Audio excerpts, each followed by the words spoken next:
Time travel has long been explored within fiction. Authors and filmmakers have theorized about the potential repercussions of entering into the past, of meddling with history and manipulating the existing timeline of events. But few have surmised that the past may not allow itself to be manipulated, that once it is no longer the present day, the present moment, the past ceases to be outside of the memories, recollections, and records of those who experienced it. But in the Langoliers, Stephen King suggests just that time moves ever forward, and that if time travel was possible, the past would not be malleable to the whims of men.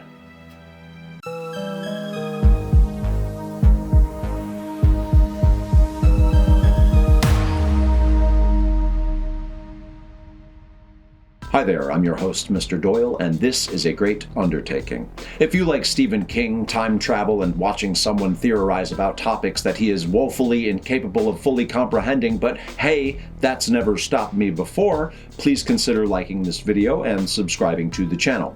This is the first video in my series for Stephen King's collection of novellas entitled 4 Past Midnight. The 4 novellas that comprise this collection are The Langoliers, Secret Window, Secret Garden, The Library Policeman, and The Sundog, and in the coming months I'll be taking a look at each novella as well as the screen adaptations that they inspired. And so this first video in the series will be about The Langoliers. While this story, like many of King's stories, features an elaborate cast of diverse characters, edge-of-your-seat action, and desperately emotional moments, that's not what really grabbed me in this story.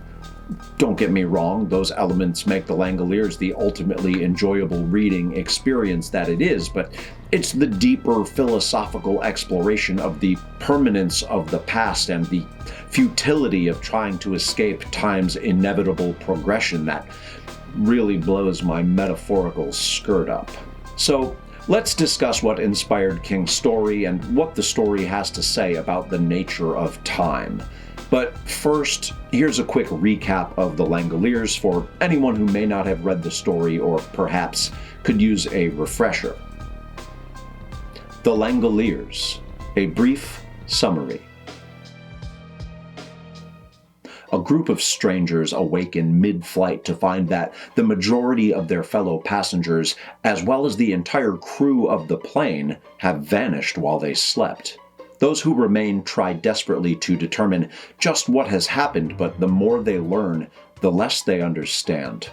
One of the remaining passengers just happens to be a pilot, and he manages to safely land the plane. Once on the ground, the small group discovers that not only have the other passengers and the crew inexplicably vanished, the people who should have been at the airport and seemingly all of Earth's living creatures have abandoned them as well. The more time they spend at the deserted airport, the more they notice unusual things about the nature of their current reality.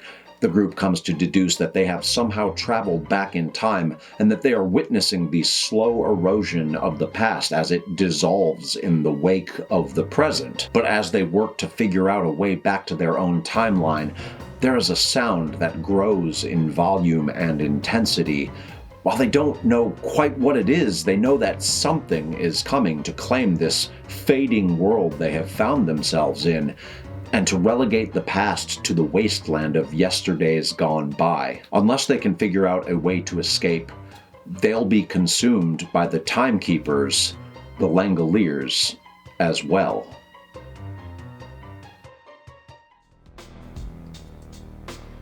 History and inspiration. I realized that I kept that not entirely brief summary fairly vague, so for anyone who isn't aware of or unfamiliar with the story, the Langoliers, the namesake of the story, are, spoiler alert, well, we'll call them creatures for lack of a better term, that show up near the end of the story and eat the past. I had honestly expected that, like with the Tommyknockers, the Langoliers would have some sort of pre-existing history or origin story, that these seemingly sentient creatures who consume the past were based on a centuries-old story or folktale. However, it seems that the name and the concept of the world eaters that King dreamt up were in fact an entirely original idea. But if anyone has any information to the contrary, please leave it in the comments. In the foreword to the Langoliers, which is entitled 1 Past Midnight, A Note on the Langoliers, King states that the inspiration for the story was simply an image he held in his mind, an image that he filed away in his memory banks that tended to resurface on occasion. King describes the mental image as a woman pressing her hand over a crack in the wall of a commercial jetliner. He claims that one night he sat up out of bed when he suddenly realized that the woman in the mental image was a ghost, and that realization was all it took to start the constant writer's machinery running. This explanation King provides in the foreword to the Langoliers doesn't tell us much in regards to the specifics or particulars that inspired him to write the story, beyond that initial mental image. However, in the introductory note to 4 Past Midnight, King reveals a glimpse of just what was on his mind and where his head was at during the 2-year period in which he wrote the 4 novellas that would be contained within the collection of novellas 4 Past Midnight. In the introductory note, King muses on a day in 1989 when he was watching a baseball game on TV, the Red Sox versus the Brewers, and the commentators were marveling over the fact that MVP Robin Yount had been playing for the Brewers for 15 years. It was at this point that King realized he had published his first novel, Carrie, the same year Yount began playing Major League Ball. He was shocked that somehow 15 years had managed to pass him by so rapidly, and that realization got him thinking about the perception of time. King wrote, quote, "Time has this funny plastic quality, and everything that goes around comes around. When you get on the bus, you think it won't be taking you far. Across town, maybe. No further than that, and all at once, holy shit, you're halfway across the next continent. Do you find the metaphor a trifle naive? So do I, and the hell of it is just this. It doesn't matter. The essential conundrum of time is so perfect that even such jejune observations as the one I've just made retain an odd, plangent resonance," unquote. For those who don't know, jejune means immature and plangent means resoundingly loud. I had to look them up. Additionally, in the introductory note, King compares 4 Past Midnight to his previous publication of 4 novellas, Different Seasons. On how the stories from 4 Past Midnight are different from those of Different Seasons, he says the following, quote, "Perhaps they are different because they came from a mind which found itself turning, at least temporarily, to darker subjects. Time, for instance, and the corrosive effects it can have on the human heart. The past and the shadows it throws upon the present, shadows where unpleasant things sometimes grow and even more unpleasant things hide and grow fat. Yet not all of my concerns have changed, and most of my convictions have only grown stronger. I still believe in the resilience of the human heart and the essential validity of love. I still believe that connections between people can be made, and that the spirits which inhabit us sometimes touch. I still believe that the cost of those connections is horribly, outrageously high, and I still believe that the value received far outweighs the price which must be paid. I still believe, I suppose, in the coming of the white, and in finding a place to make a stand and defending that place to the death.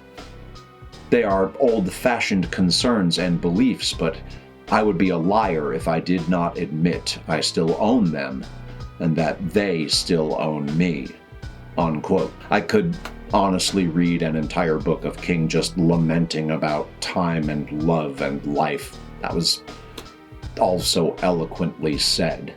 But you can see that time, its unrelenting passage, the lessons of the past, and the uncertain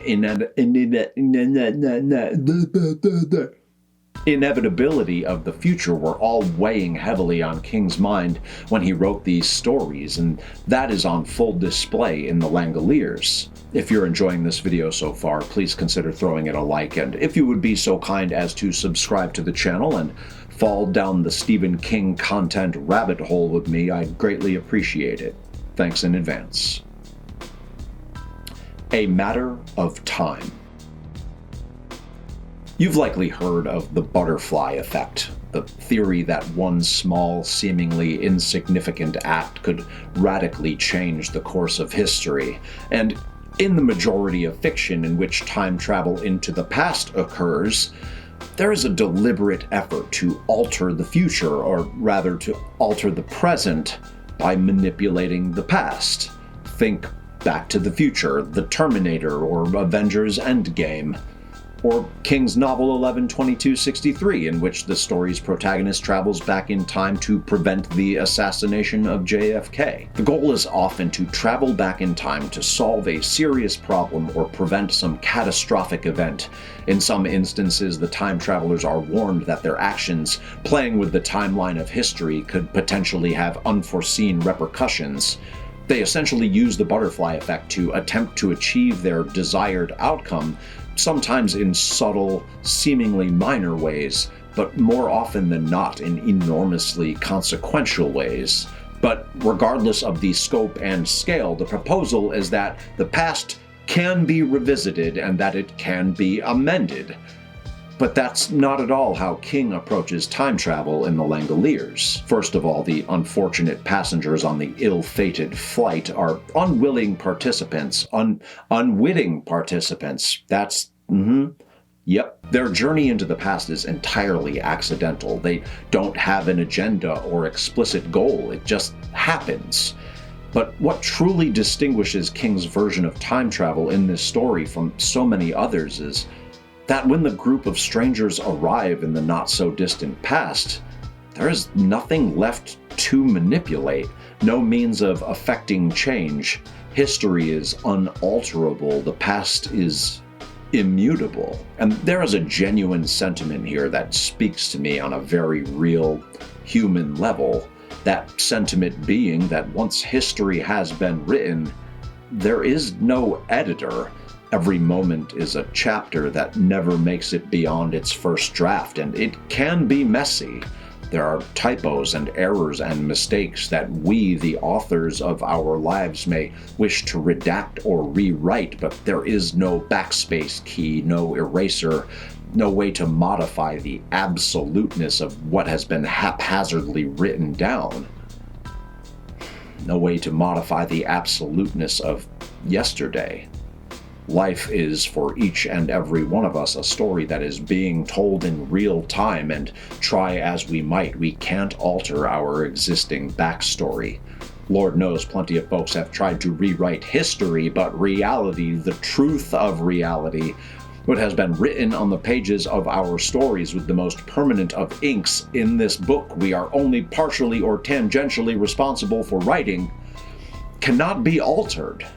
I'm not sure why this all came out as a writing metaphor, but it seems apt since we're talking about a novella.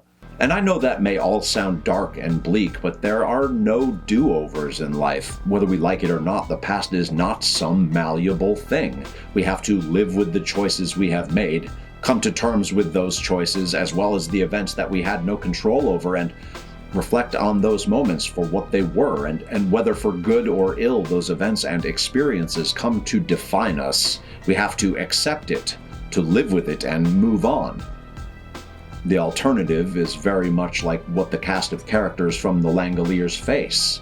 They can try to return to the present, to live in the present, or they can remain in the past and let it consume them. Only in their case, it is quite literal. When in the past, the characters in the story find that sounds, colors, tastes, and smells are muted, the potency of the world is diluted, the consistency of the physical world and the depth of sensory experiences pale in comparison to that of the world that they had previously known. and when the surviving time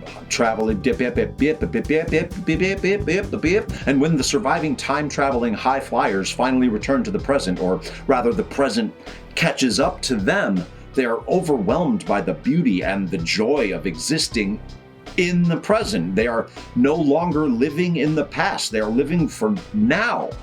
They're grateful for the sights, the sounds, the smells. Everything is more vibrant, more vital, more present. And sure, it may seem a bit corny, maybe even naive, but it's a nice ray of light after all that darkness, after the realization that no one can rewrite the past, that we simply must live with what we have done and what has been done unto us. King tells us that it doesn't necessarily define us, that once we come to terms with that irrefutable fact, we can choose to do better, to live better in, and to fully appreciate the present moment with the knowledge that we will never have the opportunity to live it again. We can't rewrite those previous chapters, but we can sure as hell try to become better writers with each page until our story has been told to completion. Much like the character of Nick Hopewell, a hitman who lives with deep regret for the things he has done during his life. He knows he can't change what has already come to pass, but as his story progresses, he becomes a more empathetic, caring person. He allows himself to feel more deeply, to care for and protect those who cannot do so for themselves. He sees an opportunity for character development, for redemption, and rather than ignore or disregard his fear and regret, he embraces it, and ultimately he becomes the hero of the story. He does what he believes is right, not because it was the easiest thing or the convenient thing to do, but because it was the selfless, just thing he felt he needed to do. And even though it was the final chapter in his story and he wasn't able to right the wrongs of his past, it was an ending he could be proud of, if only for a short time. Final thoughts.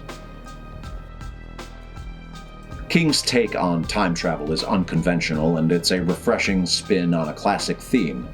There's a lot more to the Langoliers than I managed to discuss in this video, but on top of the focus on an interpretation of time, the characters are well-rounded and diverse. There's drama, action, romance, and it's an overall intriguing and exciting story.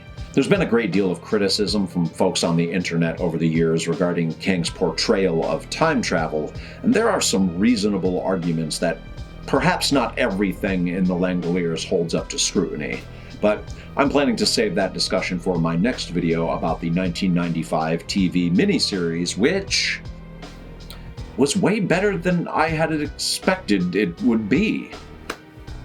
As for the novella, it's an enjoyable read and you should check it out. I've already watched the 3-hour-long TV miniseries, and it was nowhere near as difficult to watch as the last TV miniseries I had to suffer through, save for perhaps a few select scenes.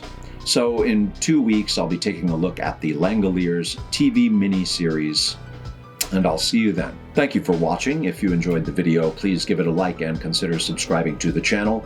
Thanks to all my subs and constant commenters for leaving your thoughts in the comment sections of all of my videos. I appreciate your time and your contributions to this channel. I'll see you in a couple of weeks. Okay, goodbye. Be sure to click like and subscribe to the channel for my continued analysis of all things Stephen King, pretty pleased with blood and guts on top. My name is Mr. Doyle, and this has been A Great Undertaking.